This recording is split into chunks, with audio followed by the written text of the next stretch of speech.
The rain stung Caleb's face like 1,000 tiny needles, each drop a reminder of the door that had just slammed shut behind him. He stood on the wet pavement outside the family brownstone in Brooklyn, his heart pounding so hard he thought it might crack his ribs. Just minutes ago, he and his twin brother, Noah, had sat across from their parents at the dining table, their voices trembling as they spoke the truth they'd hidden for years. "We're gay." The silence that followed was deafening, a vacuum that sucked the air from the room. Their mother's eyes widened, her fork frozen midair. Their father's face hardened, his jaw clenching like a vice.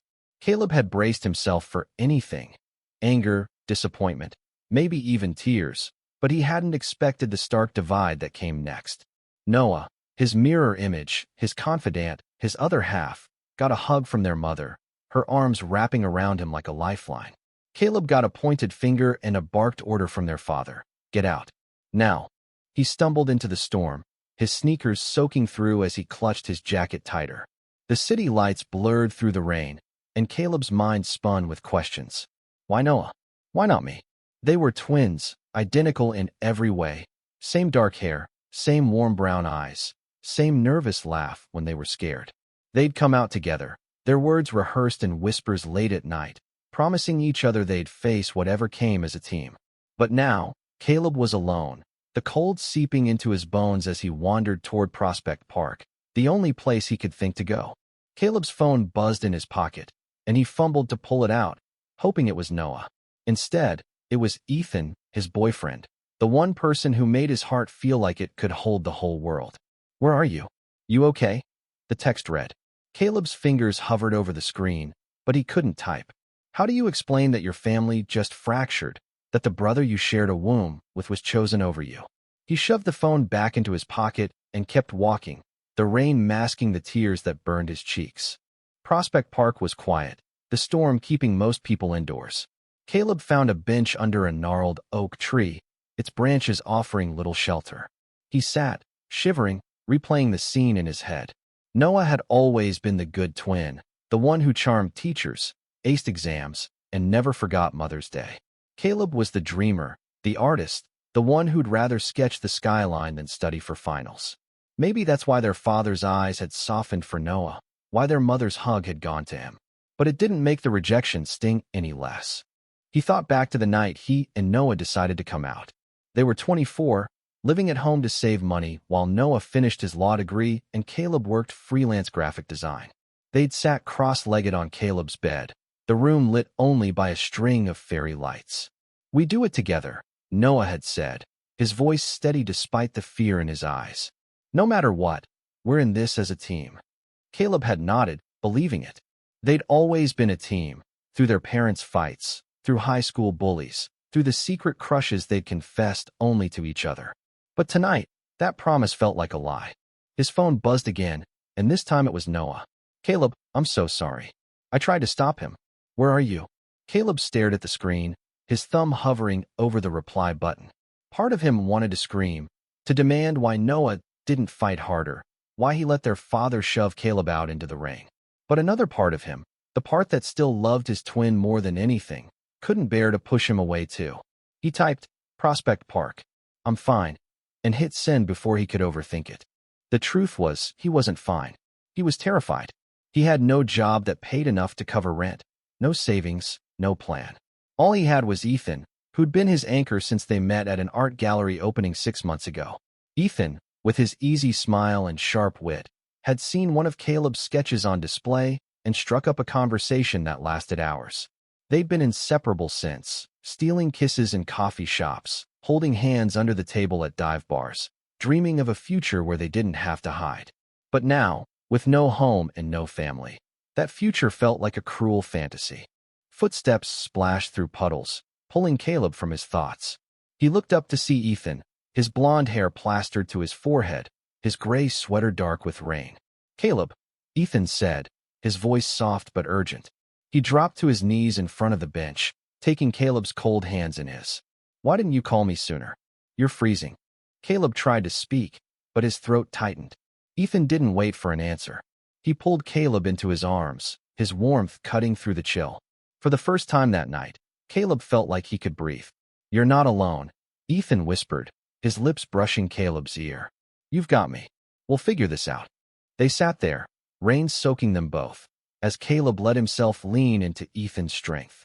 The park was silent except for the patter of rain and the occasional hum of a distant car. Caleb didn't know what came next, where he'd sleep, how he'd face his family, or if he'd ever forgive his father. But with Ethan's arms around him, he felt a flicker of hope, a reminder that love could be a home when everything else fell apart. Ethan's apartment was a small, cluttered haven in the heart of the East Village, walls lined with bookshelves and mismatched art prints. Caleb stood in the doorway, dripping wet, as Ethan handed him a towel and a dry sweatshirt. The warmth of the room felt foreign after the cold rain, and Caleb's hands shook as he pulled the sweatshirt over his head, Ethan's scent, cedar and coffee, clinging to the fabric. Sit, Ethan said, guiding him to a worn leather couch. He disappeared into the kitchen, returning with 2 mugs of tea that steamed in the dim light. Caleb wrapped his hands around one, the heat grounding him as he tried to process the night. Ethan sat beside him, close enough that their knees touched, his blue eyes searching Caleb's face. Talk to me, he said softly. What happened? Caleb's voice cracked as he recounted the dinner, the way their mother's hug had enveloped Noah, the way their father's voice had turned to ice when he looked at Caleb.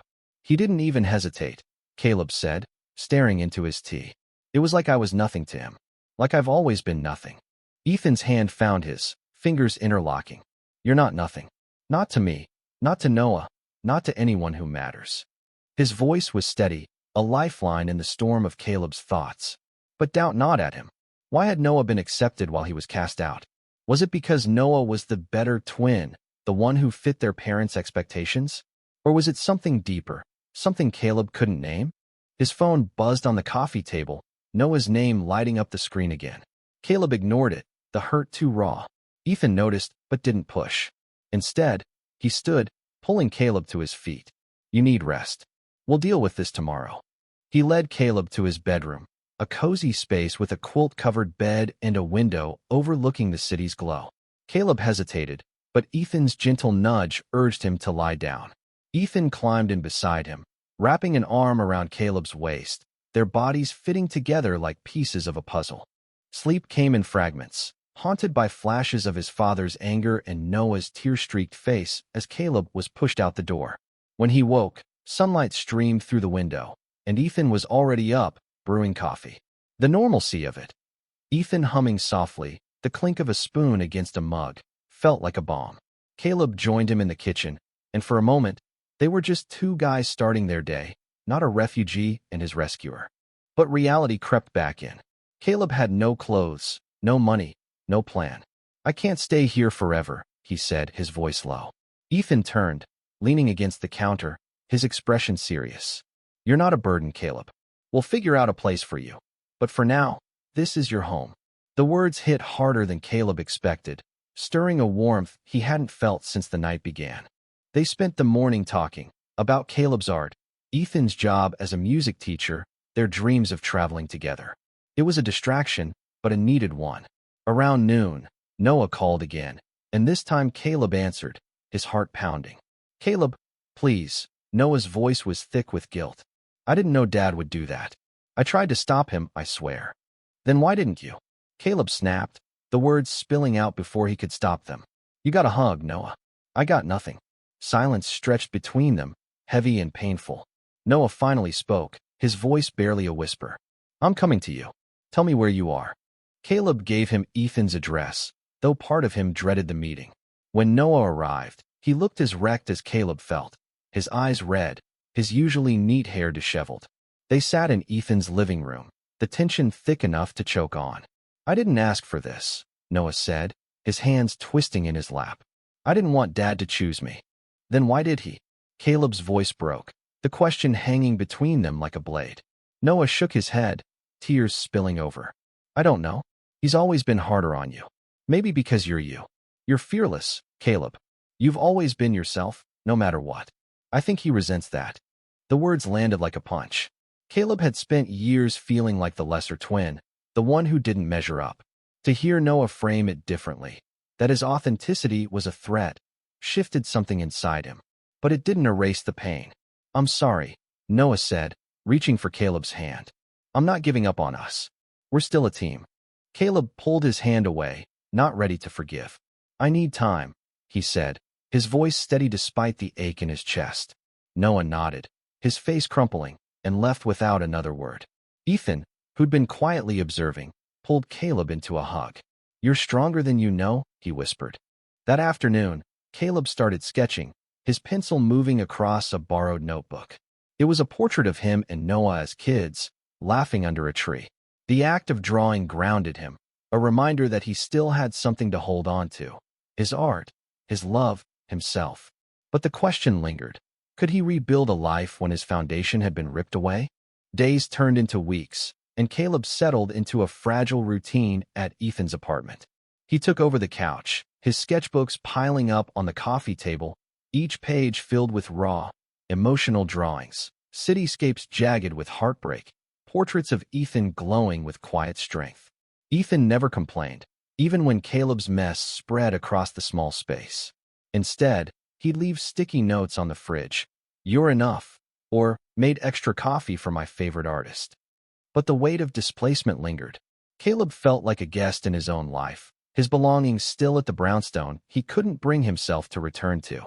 He avoided Noah's calls, each one a reminder of the rift between them. Ethan urged him to talk, but Caleb wasn't ready. "He's your brother," Ethan said one evening, as they walked hand in hand through Washington Square Park. "He's hurting too." Caleb nodded but stayed silent, his heart torn between love and resentment. Work became his escape. A local cafe hired him to design their new menu, a small gig that paid enough to buy groceries and ease the guilt of relying on Ethan. The cafe's owner, a warm woman named Maria, saw his sketches and offered him wall space for a small art show. "Your work has soul," she said, her eyes crinkling with a smile. "People need to see it." The idea terrified Caleb, but Ethan's encouragement pushed him to agree. For the first time since that rainy night, he felt a spark of purpose. One afternoon, while pinning sketches to the cafe's wall, Caleb overheard a conversation at a nearby table. Two men, both in their 30s, were talking about their own coming-out stories, one of rejection, the other of acceptance. "Family's messy," one said, stirring his coffee. "But you find your people, you know? The ones who choose you." Caleb's chest tightened. He thought of Ethan, of Maria, of the life he was slowly building. But he also thought of Noah, the brother he'd once shared everything with. That night, Caleb finally called Noah. They met at a diner in Brooklyn, the kind with sticky tables and neon signs. Noah looked thinner, his eyes shadowed with exhaustion. "Dad's not budging," he said, picking at his fries. "Mom's trying to talk to him, but he's stubborn." Caleb nodded, his throat tight. He wanted to ask why their father hated him so much, but the words wouldn't come. Instead, he asked, "How's it feel, being the one they kept?" Noah flinched, his fork clattering to the table. "It doesn't feel like anything," he said, his voice raw. "It's not a victory, Caleb. I lost you too." For the first time, Caleb saw the depth of Noah's pain, not just guilt, but a mirror of his own loss. They talked for hours, peeling back layers of hurt. Noah admitted he'd been too shocked to fight harder that night, too afraid of losing their parents' love. Caleb confessed his fear that he'd never be enough, not for their family, not for anyone. They didn't fix everything, but it was a start. When they parted, Noah hugged him, and Caleb led him, the embrace a fragile bridge between them. Back at Ethan's, Caleb felt lighter, like he'd reclaimed a piece of himself. He threw himself into preparing for the art show, sketching late into the night, each piece a story of survival and love. Ethan helped, framing drawings and suggesting titles, his presence a constant reminder that Caleb wasn't alone. The night of the show arrived, and the cafe buzzed with people, friends, strangers, even a few local artists. Caleb's work lined the walls, vibrant city scenes, tender portraits of Ethan, and one piece that drew every eye: a sketch of two boys under a tree, their faces blurred but unmistakably twins. Maria introduced him to the crowd, and Caleb's voice shook as he spoke about his art, about finding beauty in brokenness. Ethan stood at the back, his smile brighter than the cafe's lights. As the night wound down, a man approached Caleb, his suit sharp and his demeanor kind. "I run a gallery in Chelsea," he said, handing Caleb a card. Your work's got something special. Let's talk about a bigger show. Caleb's heart raced, but before he could respond, he saw Noah slip into the cafe, his eyes wide as he took in the scene. Their gazes met, and Noah's smile was tentative but real. He'd come, despite everything. Caleb introduced Noah to Ethan, the moment awkward but warm. They didn't talk about their parents or the rain-soaked night. Instead, they stood together, three young men in a crowded cafe, surrounded by art that told a story of resilience. For the first time in weeks, Caleb felt like he was standing on solid ground, not just surviving, but building something new. The gallery offer was a spark that ignited Caleb's ambition. He met with the gallery owner, James, in a sleek Chelsea space filled with abstract sculptures and bold paintings. James saw potential in Caleb's raw, emotional style, offering him a solo exhibition in 3 months. "Your story resonates," James said, his eyes scanning Caleb's portfolio. "People will connect with it." Caleb left the meeting dazed, the weight of opportunity both thrilling and terrifying. Back at Ethan's, he shared the news, his voice trembling with excitement. Ethan pulled him into a celebratory kiss, their laughter echoing in the small apartment. "You're going to kill it," Ethan said, his hands framing Caleb's face. But the joy was tempered by reality. Caleb needed to create a cohesive collection, and he was still sleeping on Ethan's couch, his life a patchwork of borrowed spaces and uncertain futures. He threw himself into his art, sketching in every spare moment. On the subway, at the cafe, in the quiet hours before dawn. His new pieces explored identity and belonging, each stroke a reflection of his journey. Ethan became his muse, his steady presence captured in soft lines and vibrant colors. But Caleb also drew Noah, their twin bond a recurring theme. Two figures, sometimes together, sometimes apart, always searching for each other. Noah and Caleb's relationship was healing, but slowly. They met weekly at the diner, their conversations cautious but honest. Noah shared updates about their parents, their mother's quiet regret, their father's stubborn silence. "Mom wants to see you," Noah said one evening, his eyes hopeful. Caleb tensed, the memory of that rainy night still sharp. "I'm not ready," he said, and Noah didn't push. Instead, they talked about Caleb's art, Noah's law school, and the small ways they were rebuilding their bond. One afternoon, while sketching in Central Park, Caleb met a group of artists who invited him to a queer art collective. The collective was a vibrant mix of painters, writers, and performers, all creating work that celebrated their identities. Caleb felt a sense of belonging he hadn't known he needed, their stories echoing his own. They encouraged him to submit his work to a citywide LGBT art festival, and with Ethan's nudging, he did, his heart pounding as he hit send. The festival accepted his submission, a series of drawings titled Twin Shadows, depicting his and Noah's journey. The news came on the same day. Ethan surprised him with a key to the apartment.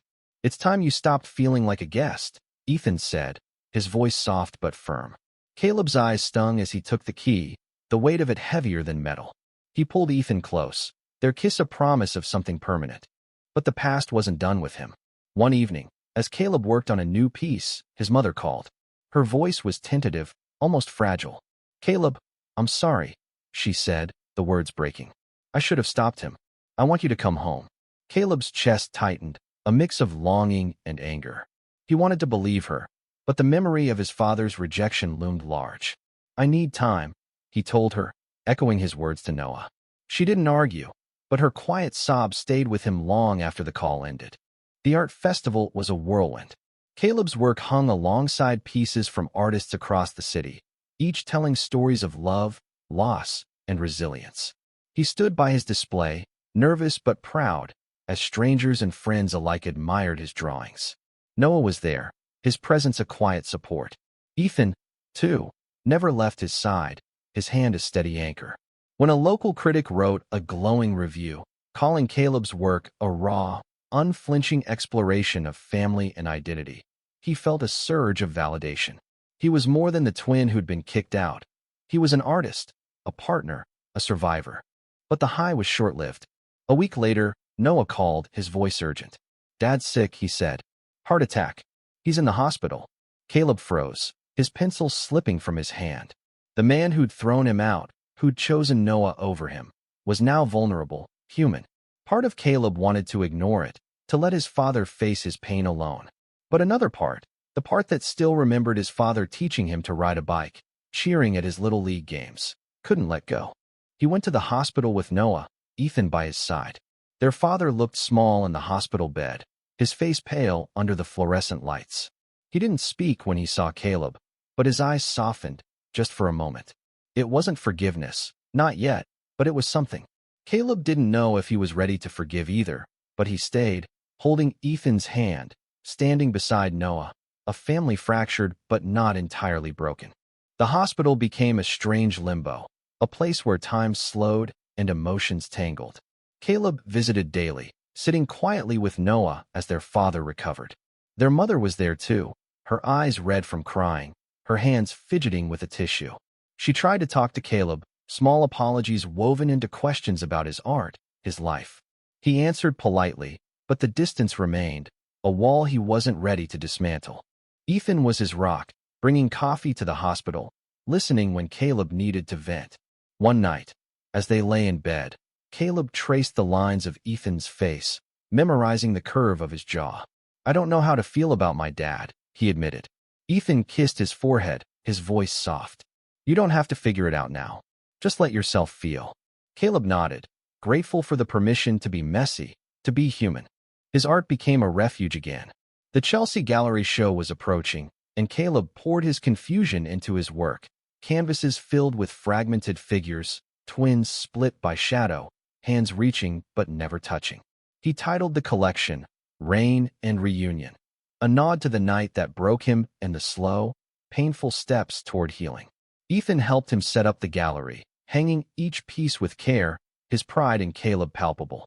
Noah started joining them at the apartment, their conversations less strained with each visit. One evening, as they shared takeout, Noah confessed his own struggles. "I thought staying meant I won," he said, his voice low. "But it feels like I'm betraying you every time I'm there." Caleb reached across the table, squeezing his brother's hand. "We're still us," he said, the words a vow. It wasn't forgiveness, not fully, but it was a promise to try. The gallery opening was a blur of faces and champagne flutes. Caleb's work drew a crowd, his raw emotion resonating with strangers who lingered over each piece. James, the gallery owner, introduced him to collectors, their interest a dizzying validation. Ethan stood by him, his presence a quiet strength, while Noah mingled, his laughter a reminder of the brother Caleb was rediscovering. But the night wasn't without its shadows. Caleb's mother arrived, unannounced, her face nervous but determined. She stood before his centerpiece, a large canvas of two boys in the rain, one reaching for the other. "This is you and Noah," she said, her voice trembling. Caleb nodded, unable to speak. She turned to him, tears in her eyes. "I failed you, Caleb. I let him push you out. I'm so sorry." For the first time, Caleb felt her apology sink in, not erasing the hurt, but softening it. He hugged her, the embrace tentative but real. Their father's recovery was slow, and Caleb's visits remained tense. One day, as he sat by the hospital bed, his father spoke, his voice weak.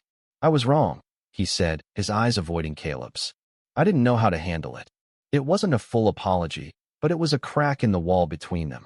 Caleb didn't respond, but he stayed, the silence less heavy than before. The art show's success opened doors, commissions, interviews, a chance to teach a workshop at the Queer Art Collective. Caleb moved into a small studio apartment nearby, Ethan helping him paint the walls a soft blue. It was his first real home, a space that felt like his own. Noah visited often, their bond strengthening with each shared memory, each honest fight. They talked about their father, their mother, the family they both wanted to believe in again. One evening, as Caleb and Ethan walked through Prospect Park, the same park where Caleb had sat, broken, months ago, they stopped under the same oak tree. The air was crisp, autumn leaves crunching underfoot.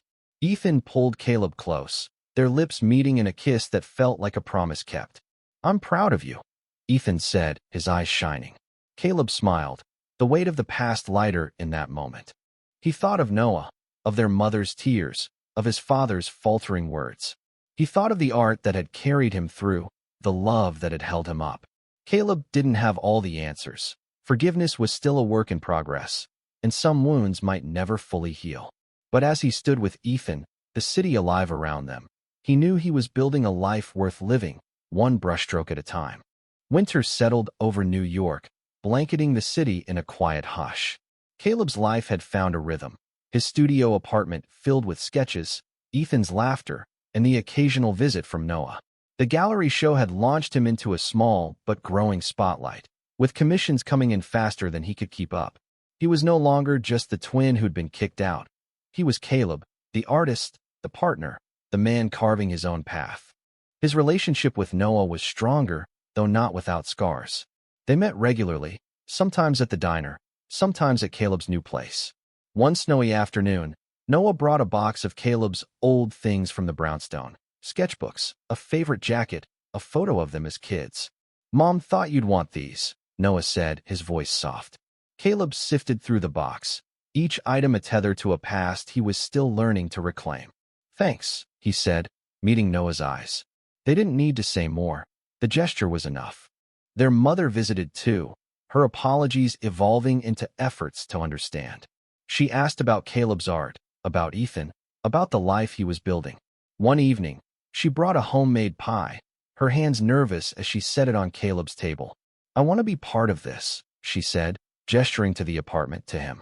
Caleb nodded, the distance between them shrinking, though he still held back, guarding the parts of himself that had been hurt. His father was another story. After his release from the hospital, he'd called Caleb once, his voice gruff but softer than before. "I'd like to see you," he said.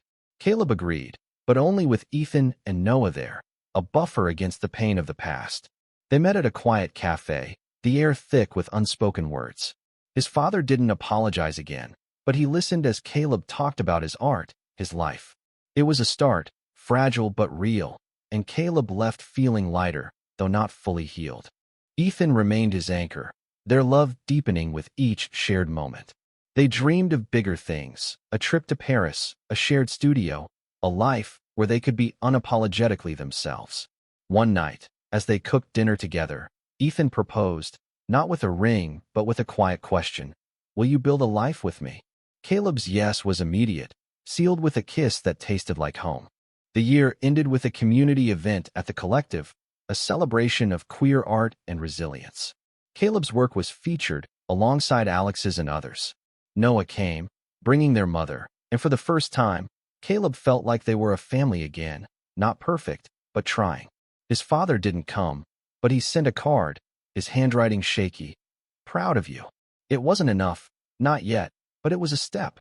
As the event wound down, Caleb stood with Ethan and Noah, watching snow fall outside the gallery windows.